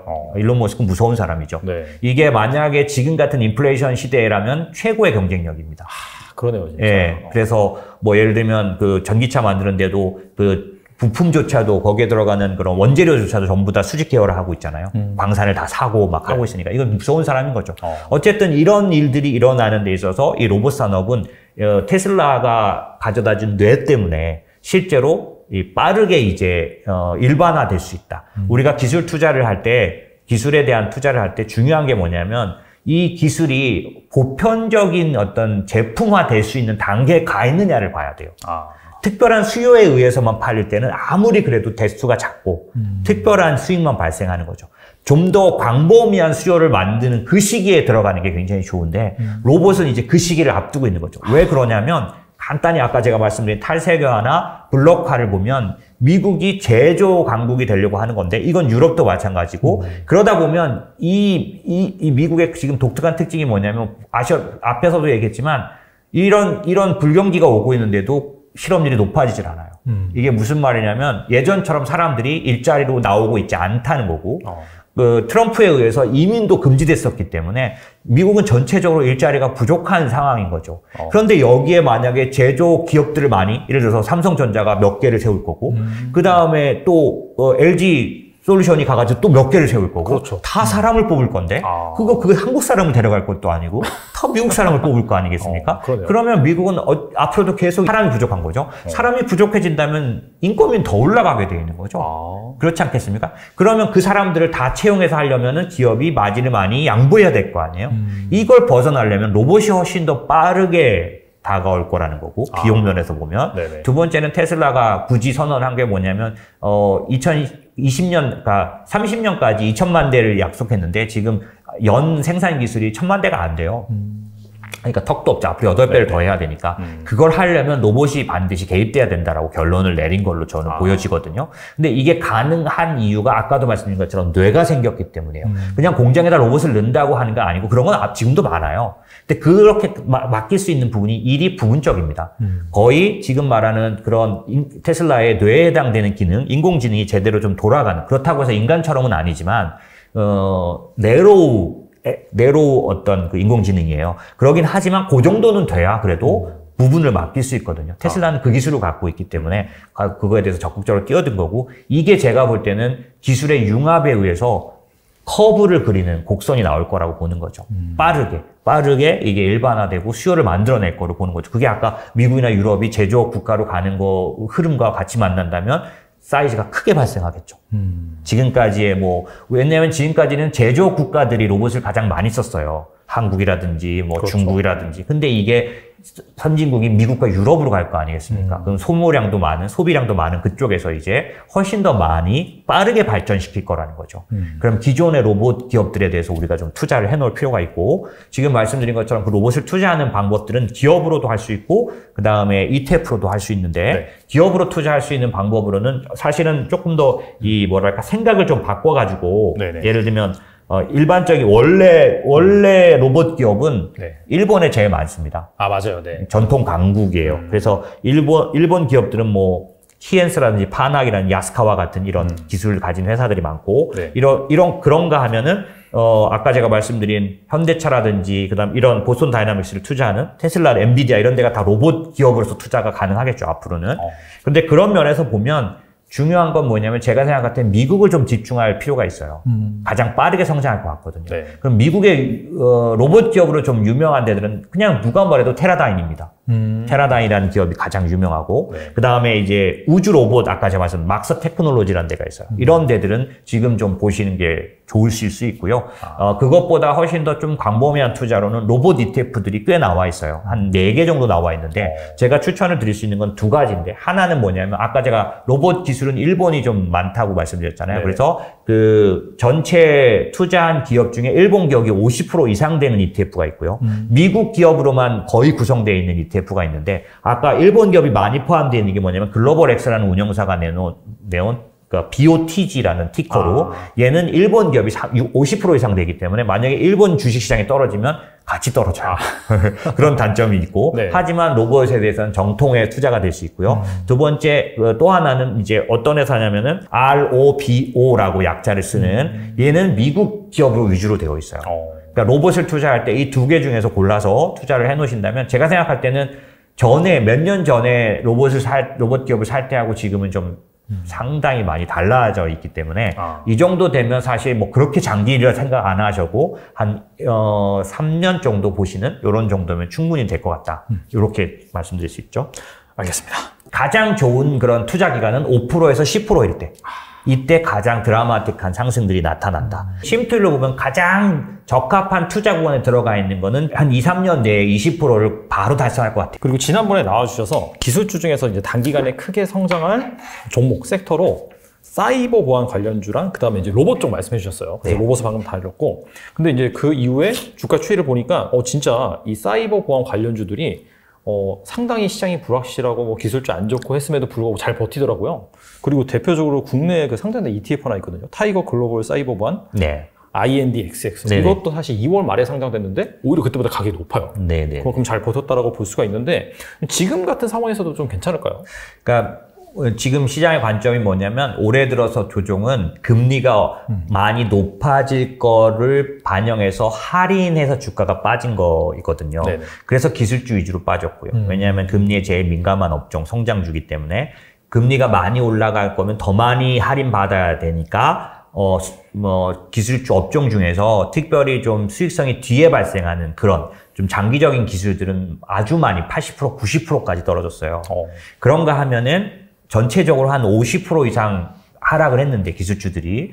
지금 초점은 뭐냐면, 그런 장기적인 투자도 좋고, 하지만 당장에 수익이 바로 발생하는, 그러니까 듀레이션이 짧은 기술주를 제가 추천을 그때도 드렸는데 지금도 그런 면에서 보면 사이버 보안은 바로 이익이 나고 있다.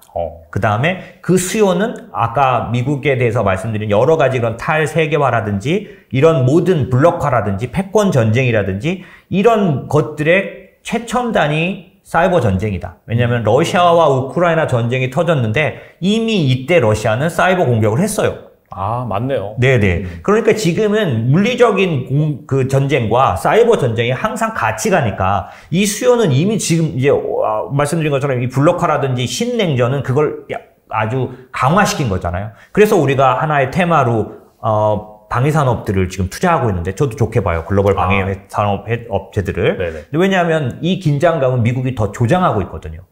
그런 면에서는 계속될 것 같고요. 아무래도. 그러니까 방위산업을 투자하는 건 굉장히 좋은 것 같고 한국은 한국은 워낙 대형주들의 약세가 오래됐기 때문에 테마가 빨리 돌았어요. 아, 맞아요. 네. 예, 그렇기 때문에 지금 한국의 이런 방위산업이라든지 아니면 뭐 최근에 뭐 태조입방원인가요? 뭐 이런 것들이 맞아요. 뭐 이런 것들이 너무 빨리 올랐기 때문에 쫓아다니기가 힘드시겠지만 미국은 그렇게 테마로 움직이는 부분이 약해요. 그렇기 때문에 만약에 어떤 그런 부분이 글로벌한 움직임이라면 특히 미국 중심으로 일어나는 거라면 미국의 테마 쪽을 보는 게 더 나을 수 있습니다. 한국은 다 좋은데 굉장히 빠르게 움직였다. 왜냐하면 대형주가 죽어 있었기 때문에 어쩔 수 없어요. 투자한 사람은 이쪽에서 움직이는 게 승률이 높았으니까 당연한 거죠.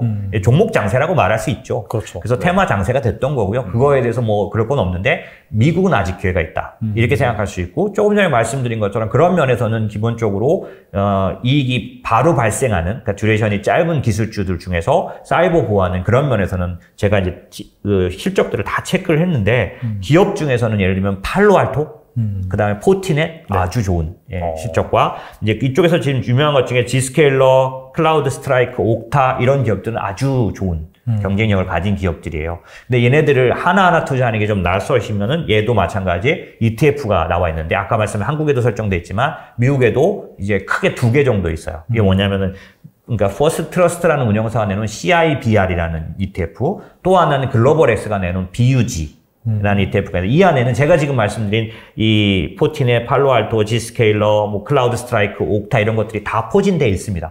다만 각 ETF별로 비중만 조금 달라서 성과는 좀 이제 다른데 저는 CIBR을 더 선호합니다. 여러 가지 면에서 이제 그건 좀 설명을 자세히 드려야 돼서 그거는 생략하고 하여튼 본인이 맞는 거를 하시면 되고 이 사이버 보안은 뭐 아까 얘가 지금 우리한테 매수 기회를 준 게 뭐냐면 올해 금리가 높아질 거라서 그걸로 인한 할인이 먼저 일어났다. 작년 말부터 올해 초에 일어났던 거니까 그 세일 기간이 끝나가요. 아, 그러네요. 진짜. 전체적으로 만약에 시장이 그 긴축을 멈추게 되면 그때는 이제 더 이상 할인할 일이 없죠. 왜냐면 지금 적용할 금리가 최고 금리일 테니까요.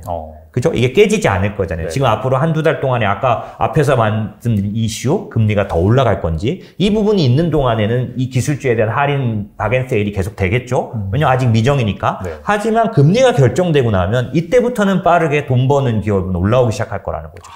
그렇기 때문에 지금이 사이버 보안에 관련돼서도 상당히 그리고 말씀하신 것처럼 2월보다는 좀 올라와 있지만 그렇다고 사지 못할 정도로 보통 한국의 테마주들이 움직이는 그런 급격한 상승은 전혀 아니거든요. 그렇죠. 예, 그렇기 때문에 이 정도는 뭐 편하게는 분할 매수를 하시든 아니면 어떤 매수를 하셔서 투자를 해놓기는 좀 좋을 것 같다. 이렇게 생각이 듭니다. 알겠습니다.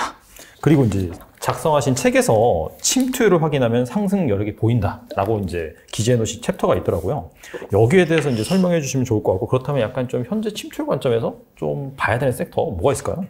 침투율을 보는 건 이제 기술주를 투자할 때 좀 특별한 부분이라서 만약에 이제 기술주 성장주에 관심이 있으시다면 꼭 아셔야 되는 내용이에요. 그게 뭐냐면 기술이 나오면 그 기술은 그 기술을 새로운 기술을 좋아하는 사람들이 또 있거든요. 얼리 어답터라고 하죠. 얼리 어답터들에 의해서 상당히 언론에 알려지지만 사실 판매 대수나 어떤 그 사용되는 양은 적을 수 있습니다. 그러니까 언론에 노출이 되면서 상당히 매력적인 기술로 부각은 되긴 하는데 이게 매출이나 어떤 이익을 보장하지 수준까지 못 가는 거죠. 그게 보장되려면 일정 양이 수요가 있고 매출이 발생해야 되지 않습니까? 이걸 대중화유리하고 이걸 침투율이라고 하는 거죠. 그래서 기본적으로 예를 들어서 전기차 같은 경우 지금 우리나라의 자동차가 100만 대가 만약에 한 해에 팔린다면 그중에 몇 대나 전기차로 팔리냐 이게 침투율이잖아요. 네. 대중화율. 그렇죠. 그러니까 기술을 볼 때는 이걸 봐야 한다는 거고 이거에 따라 어떤 변화가 오냐면 보통 캐즘이라 그래서 얼리 어댑터라는 사람들의 관심을 넘어서 일반으로 넘어가는 그 금을 16%로 보거든요. 이거는 이제 많은 학자들의 얘기에 캐즘이 16% 기준을 가진다. 16%를 넘어가면 이때부터는 대중화된 일반 기술로 봐도 된다라는 기준을 가져요. 그런 것처럼 기술주를 투자할 때 저희들이 갖고 있는 성장중 그런 기술을 보면 1%에서 5% 사이일 때 이때는 사실은 어떤 때냐면 사람들이 아주 매력적으로 보기 때문에 급하게 상승은 하지만 반드시 하락이 뒤따라오는. 약간 거품이 끼는. 네, 그렇죠. 그래서 과잉 확신 단계. 그래서 1%부터 5%, 사실 1%부터 한 3% 사이에는 사실은 매수를 추천하지 않고요. 기본적으로 5% 정도는 가 있는 기술부터 취급을 하셔야 되는데 가장 좋은 그런 투자 기간은 5%에서 10%일 때. 이때 가장 드라마틱한 상승들이 나타난다. 근데 이때는 주도주가 아주 뚜렷하지 않은 때예요. 업종으로 움직입니다. 네. 그러니까 5%에서 10% 사이, 침투율이 5%, 10% 사이일 때는 아까 말씀드린 ETF를 통한 섹터 투자가 좋고요. 10%부터 15%를 넘어가는 그런 구간으로 들어가면 이때는 주도주가 나오기 시작합니다. 주도주가 나올 때는 어떤 식으로 볼 수 있느냐면 이때는 기업을 선택하시게 되는 거죠. 그럼 기술주 어디가 꼭대기냐? 50%를 넘어가면 이때는 주식은 사면 안 되는 거예요. 네, 침투율 50% 이상. 근데 지금 일반화된 제품들은 투자를 할 필요는 없는 상황이 되는 거죠. 그럼 그런 면에서 지금 우리 기술주에 대해 다 보는 게 필요한데, 예를 들어 전기차로 말씀을 드리면, 일본은 침투율이 이미 28%, 30%에 가 있어요. 그러니까 중국이. 그쵸, 전기차에 맞아요. 대해서. 네. 유럽도 20%가 넘어갑니다. 미국은 5% 미만이었고 올해 년도에 거의 8%, 9%를 갈 걸로 보여져요. 네. 그리고 내년도까지 하면 20%까지도 볼 것 같습니다. 왜냐하면 아시다시피 인플레이션 감축 법안 이게 아주 밀어낼 거기 때문에 7,500불이죠. 네, 그런 정도의 그 보조금도 있고 여러 가지 면이 있기 때문에 그래서 상당히 미국이 집중적으로 전기차가 발전할 상황이기 때문에 2차 전지도 사실 그래서 가치가 있는 거지 않습니까? 2차 전지 주들도. 네. 그렇게 보면은 지금 침투율로 보면 가장 적합한 투자 구간에 들어가 있는 거는 전기차로 보면 미국 전기차 시장. 미국 전기차 관련된 기업은 투자해 줘야 되는 거죠. 여기서 조금 더 내년 정도 되면 이제 주도주를 투자하는. 그래서 지금 전기차 관련해서 테슬라를 아예 갖고 계신 분도 계시면 이거는 아예 이미 처음부터 원사이드하게 1위였기 때문에 눈에 보여서 그랬겠지만은 네네. 많은 업종들은 그렇게 한 기업이 다 이제 주도적으로 끌어가는 모습이 끝까지 가지 않을 수도 있거든요. 그렇죠. 그래서 한 10%가 넘어가서 거의 15% 가까이 가는 그 구간에서만 주도주 투자를 저희가 추천드리는데 그런 측면에서 보면 전기차는 사실은 중국 같은 경우는 이미 주도주 투자를 해야 될 상황이 됐고요. 예. 물론 저도 작년도 뭐 지금도 지금 차이나 전기차 그대로 다 들고 있지만은 예. 뭐 그런 어떤 ETF를 투자한 것도 굉장히 좋았습니다. 수익률이. 하지만 이제 어떤 변별력이 나오기 시작했냐면 이 중국의 전기차도 이제 급이 생기기 시작했죠. 그래서 물론 이제 요 상태도 차이나 전기차로도 어느 정도 커버가 됩니다. 하지만 내년 정도 되면 이제는 두드러진 비아디만 따로 투자하든지 이런 시기로 가야 하는 거죠. 예를 들면. 근데 미국의 밸류체인, 전기차 밸류체인이나 전기차 기업을 투자할 때는 아직까지는 ETF 투자가 유효한 거죠. 아직은 침투율이 15%막 이렇게 10% 넘어서 움직이지 않으니까. 한 2, 3년 내에 20%를 바로 달성할 것 같아요. 왜냐면 중국도 사실 보통 웬만한 그런 그 기술에 비해서 빠르게 침투율이 올라갔어요, 전기차가. 사실 2019년도만 해도 테슬라가 너무 고생했거든요. 네. 근데 20년도 들면서 그냥 바로 그냥 황제로 등극했잖아요. 그렇죠. 전기차 밸류체인 관련해서는 굉장히 빠르게 움직였어요. 그래서 미국도 아마 그렇게 할 1, 2년 내로 빠르게 20%에서 30% 침투율까지 갈 거로 보여지니까 그걸 참고해서 지금 ETF가 있다면 그런 것들은 매도하고 종목으로 갈아타거나 이런 시기도 봐야 하는 거고요. 아까 제가 말씀드렸던 사이버 보안만 해도 전체적으로 업종 전체를 지금 현재 투자하는 게 맞는 침투율에 들어가 있고 얘는 좀 독특합니다. 왜냐하면 일반 제품이 아니기 때문에 그렇죠. 네. 그렇기 때문에 하긴 하지만 지금 저희가 기관이라든지 국가별로 다 이제 점유율을 평가해 본 거로는 ETF로 투자하는 게 지금은 효율적이고요. 여기도 지금 만약에 빠른 속도 성장이 있다면 2년이나 3년 뒤쯤에는 종목이 나올 가능성이 충분히 있는 거죠. 그래서 기술 기업을 투자할 때는 첫 번째 주의할 거 1%에서 5% 사이 정도의 사람들이 환각에 빠지는 그런 구간에서는 안 사는 게 좋다. 왜냐하면 아주 굉장히 많이 떨어집니다. 많이 올라가기 때문에 그랬다 많이 떨어지니까 이걸 몇 년에 걸쳐서 복구하는 건 힘드니까요. 요 시기에는 아예 안 사는 게 좋고 5% 이상 침투율이 대중화율이 된 다음에 사는 게 좋은데 그때로부터 한 10% 남짓까지는 ETF로 처음에 업종으로 투자하는 게 좋다. 요걸 좀 기억해 주시면 좋고, 그러면 업종 중에서 아까 뭐 사이버 보안이니 로봇이니 뭐 이런 것들이 나왔다면 그거는 지금으로서 봐서는 업종 투자하는 게 적절한 시기가 되겠죠. 신재생 에너지도 저희는 2년 전에 투자했는데 그때만 해도 굉장히 왜 그랬냐면 저는 2009년도, 2008년 뭐 이런 금융위기 때 OCI를 기억하거든요. 저도 잘 기억하고 있어요. OCI 60몇만 원 갔던 거 다 떨어졌잖아요. 네. 이게 뭐냐면 그 60몇만 원이 그 당시에는 이슈가 두 가지 있었는데 유럽이 그 보조금을 주는 정책을 금융위기가 오면서 다 취소해버렸어요. 그래서 OCI가 떨어지기도 했고요. 첫 번째 아까 말씀드린 그런 환상의 구간이었던 거죠. 신재생 에너지에 대한 꿈 같은 어떤 해석이 기간이고요. 다 내려온 다음에 지금 다시 올라가는 거기 때문에 지금 올라가는 건 믿고 투자해도 된다는 거죠. 그러니까 신재생 에너지도 그런 걸 지났고 신재생 에너지 안에서도 이제 이게 차별화돼요. 수소는 이제 그런 구간을 지나려고 하는 거죠. 이제 막 태동되는 산업인가 하면 태양광은 벌써 이미 뭐랄까 그리드 패리티라 그래서 일반적인 발전소에서 내는 그것보다 가격이 더 싸질 수도 있는. 지금은 이제 유가가 올라서 사실 그러니까 태양광에도 유가 영향을 받는데 미국 같은 경우 태양광 기본적으로는 싸게 경쟁력이 충분히 이렇게 떨어졌어요. 하지만 뭐 올해처럼 이렇게 자연재해 같은 게 올 때는 태양광 관련된 그 효율이 떨어지거든요.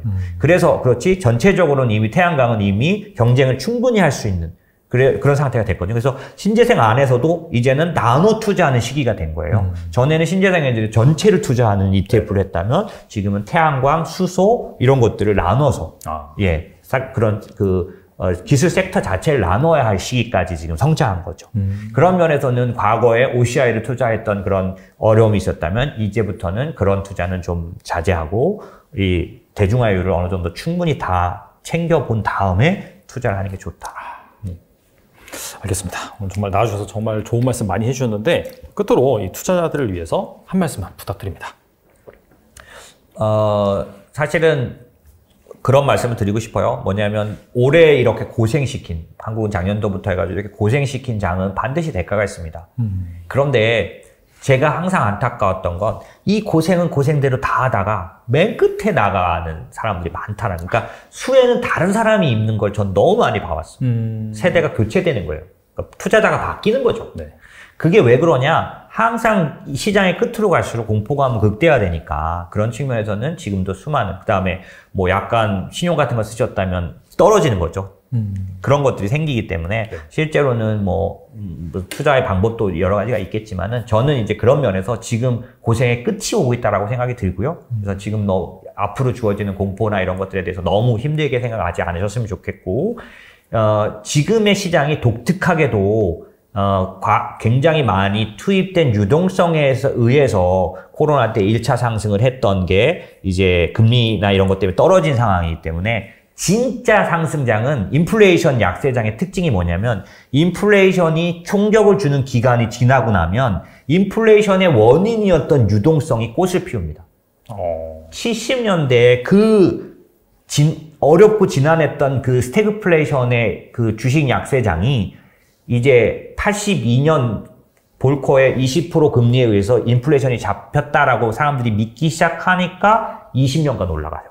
엄청 올랐어요, 맞아요. 네, 그때요. 20년간 올라갑니다. 미국만 기준으로 말씀드리면 코로나 때 풀어놓은 돈이 천문학적입니다. 사실은 통화정책으로도 4조 이상 올려서 그냥 9조 가입. 재정정책으로도 신흥국에 80배 이상 풀었어요. 그럼 이 돈이 지금 문제를 일으키고 있는 구간이에요, 지금. 걔 때문에 인플레이션이 일어나서 우리가 고통을 받고 있는 거고요. 이것 때문에 주가가 빠져서 예를 들어서 내가 이자 내느냐고 내 주식을 팔아서 아예 정산해버리는 분들이 지금 되게 많아요. 앞으로 금리가 계속 올라갈 것 같으니까 이러느니 내가 팔아가지고 빚을 끄겠다. 근데 잘 생각해 보셔야 합니다. 사람마다 차이가 나니까 제가 단적으로 말씀드릴 수는 없는데 이 열매의 끝에 와 있기 때문에, 그리고 저는 금리가 그렇게 많이 올라갈 수 없는 구조라고 앞부분에 말씀드렸는데 그걸 좀 심각하게 생각해 보셨으면 좋겠어요. 저한테 물어보신다면 5%, 6%, 그러니까 기준금리가 아주 세게 못 올라갈 거니까 너무 두려움으로 인해서 내 집 있는 거 팔아가지고 대출을 끄는, 그러니까 이 대출이란 건 어떤 대출이냐면 누구나 다 마이너스 통장해가지고 주식 사기도 하고 그런 거 말하는 거죠. 막 그렇죠. 이렇게 엄청나게 동원해가지고 막 신용 막 이런 의미는 아닌 것 같고요. 하지만 일반인들이 다 그래도 대출이나 이런 거 좀 싸게 받을 수 있었기 때문에 그걸로 들어가 있다면 이거를 꺼버리기 위해서 이 돈을 막아버리기 위해서 손해 많이 보고 팔아서 정산하지는 않으셨으면 좋겠고 말씀드린 것처럼 이런 인플레이션에 미국이 쏟아놓은 이 유동성은 이제 내년부터 꽃을 피울 거다. 언제? 사람들의 마음속에 인플레이션이 이제 이게 안정적으로 자리 잡을 때. 그게 인플레이션이 3%든 4%든지 간에 문제성 있게 안 느껴질 때. 연준이 그렇게 만들 거거든요. 이 정도는 우리가 용인하겠다. 이건 아주 유익한 인플레이션이다. 막 이런 해석을 늘 거예요, 아마. 네네. 내년도 가면 이런 얘기를 많이 듣게 될 겁니다. 그러면 인플레이션이 3%에서 4% 나타나고 있더라도 이미 익숙해진 거기 때문에 그때부터 주가가 올라갑니다.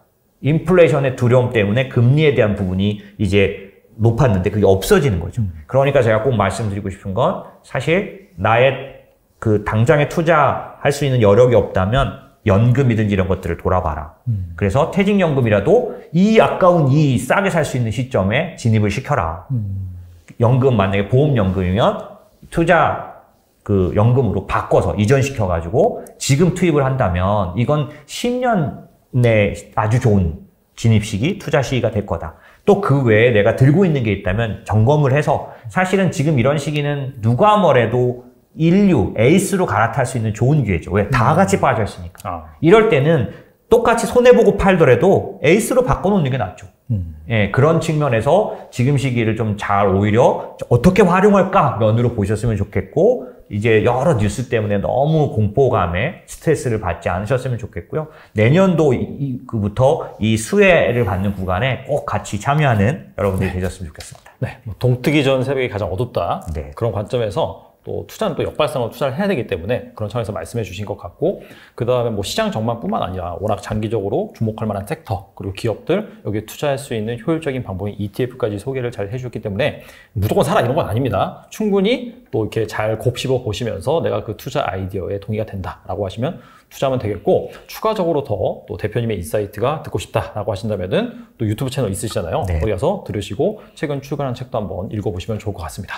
지금까지 장재찬 대표님 나와주셔서 감사합니다. 네, 감사합니다.